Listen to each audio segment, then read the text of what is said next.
Praise the Lord. The best wishes to you and your family members in the name of God. దేవుని నామమునకు మహిమ కలుగును గాక. దేవుని నామం పేరిట మీకును మీ కుటుంబ సభ్యులకును శుభాభివందనములు. ఈరోజు దేవుని వాగ్దానం. Today God's promise. నీతియుక్తమైన బలులర్పించుచు యెహోవాను నమ్ముకొనుడి. కీర్తనల గ్రంథం 4వ అధ్యాయం 5వ వచనం. Offer right sacrifices and put your trust in the Lord. The book of Psalms chapter 4 verses 5. క్రీస్తునందున్న ప్రియమైన సహోదరి సహోదరులారా, ఈ శ్రేష్టమైన ఉదయకాల సమయమున ప్రభుని యేసు క్రీస్తు వారు మనందరితో వాగ్దానం చేస్తున్నాడు. చూడండి, భక్తుడైన దావీదు తెలియచేస్తున్న దేవుని యొక్క ప్రార్థన విన్నపముల గురించి దేవుడు మాట్లాడుతున్నాడు. నీతియుక్తమైన బలులర్పించుచు యెహోవాను నమ్ముకొనుడి అని దేవుడు మాట్లాడుతున్నాడండి. చూడండి ప్రియులారా, ఈ ఉదయకాల సమయంలోని మనం దేవునిని మొదటిగా ఆయనను వెతకాలి, ఆయనను వెంబడించాలి. మనము ఆయనకు ప్రార్థించే విషయంలో కూడా నీతియుక్తమైన బలులు అర్పించాలి.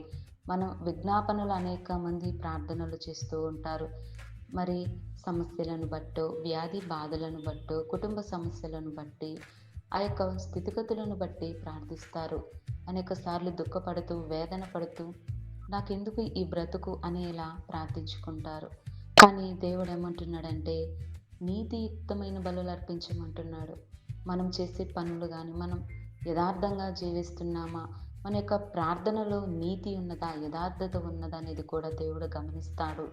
అయితే ఈ దినమున ప్రతి ఒక్కరు కూడా సిద్ధపాటు కలిగి ఉండండి. నీతియుక్తమైన బలులు దేవునికి సమర్పించే విషయములో, ప్రార్థించే విషయములో విశ్వాసంతోనూ యెహోవాను నమ్ముకోవాలి. ఆయనే మనకు ఆశ్రయదుర్గం. ఆయనే మనకు ప్రతి విషయంలో నుంచి మనకు సహాయం చేసే దేవుడై ఉన్నాడు. ప్రతి ఒక్కరికి దేవుడు అనేక ఆశ్చర్యమైన క్రియలు చేసే దేవుడు, మన గొప్ప దేవుడై ఉన్నాడు. కనుక ప్రతి ఒక్కరూ ఆయనను విశ్వసించండి, ఆయనను నమ్మండి. దావీదు కూడా దేవుని యెడల నమ్మకముంచిన వాడే. ఆయన తన జీవితంలో చేస్తున్నటువంటి మేలులను, ఉపకారములను బట్టి, తనకొచ్చిన శ్రమలను బట్టి కూడా దావీదు ప్రార్థించాడు.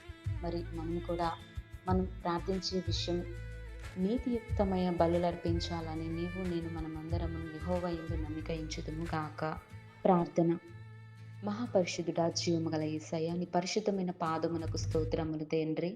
ఈ ఉదయకాల సమయంలో నా తండ్రి, ప్రతి ఒక్కరికి నీ సహాయం చేసే దేవా నీకు స్తోత్రములు. ప్రవ్వా, మేమందరమును నీతియుక్తమైన బలులు అర్పించడానికి, ప్రవ్వా నిన్ను స్తుతించడానికి, నిన్ను మహిమపరచడానికి, నిన్ను నమ్ముకునే బిడ్డలంగా జీవించేలాగున సహాయం దయచేయండి. నీ జ్ఞానము దయచేయండి ప్రవ్వా. అయా ప్రార్థనలో మేము ఎక్కడ త్రుట్టిల్లిపోకుండా ప్రార్థనా జీవితాన్ని కలిగి ఉండాలి. ప్రభా, దావీదు ఏ రీతిగా నీ యందు విశ్వాసం ఉంచి పట్టుదల కలిగి ప్రార్థించుకున్నాడో అటువంటి ప్రార్థన జీవితాన్ని మా అందరికీ దయచేయమని, మా యొక్క ఆత్మీయ స్థితి ప్రభా మా యొక్క బలపరచండి, నీ సహాయం దయచేయమని, మాకు నీ వాక్యం వింటున్న వారందరికీ నీ కృపా కాపుదలతో ప్రతి ఒక్కరిని దీవించి ఆశీర్వదించమని కోరుతూ యేసయ్య నామమున అడుగుచున్నాం తండ్రి. ఆమేన్.